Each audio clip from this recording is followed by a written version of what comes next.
This video covers the brake pad and caliper replacement for vented rotor disc brakes manufactured by Tie-Down Engineering. The vented rotor and aluminum caliper provide superior heat dissipation for cooler running brakes. The brake assembly used in this video is a 10-inch 5-lug integral rotor model. The information provided applies to both 10-inch 5-lug and 12-inch 6-lug integral and cap style disc brakes. The tools required for this job are a foot-pound torque wrench, a medium flat blade screwdriver, a 3/16 and 7/16 inch box end wrenches, and number 262 Loctite. The brake pads can be replaced without removing the brake line in most cases. If you need to remove the brake line to move the caliper, keep the open end of the brake line elevated to reduce the amount of brake fluid draining from the system. It may be necessary to rebleed the system after reattaching the brake lines. After removing the tire and wheel from the axle, locate the two stainless steel slider pins on the rear of the caliper. Determine at this time if you will need to remove the brake line to move the caliper to the top of the rotor. Using the box end of a 7/16 inch wrench, remove the slider pins from the caliper.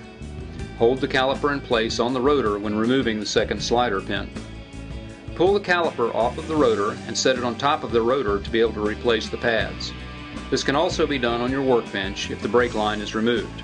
The outside brake pad is removed first. The outside pad has tabs that may need to be straightened slightly to remove the pad from the caliper.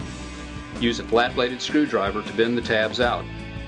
Before removing the inside pad, the piston needs to be pushed back into the caliper. This can be accomplished by using a C-clamp. Attach the C-clamp to the middle of the inside brake pad and to the back of the caliper.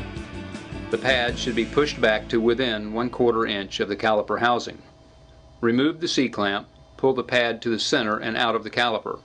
Remove any accumulated dirt or trash from the caliper area. Insert the outside pad first. The outside pad has two tabs that fit into the caliper.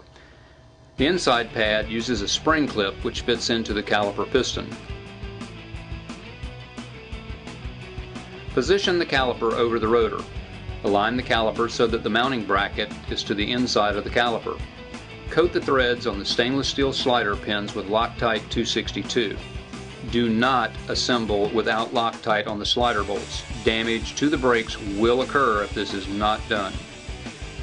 After tightening the bolts with the box end wrench, use a foot-pound torque wrench to tighten the slider pins to 40 foot-pounds each. If the brake hose was removed during this work, reattach at this time. Rebleed brake lines if the lines were disconnected.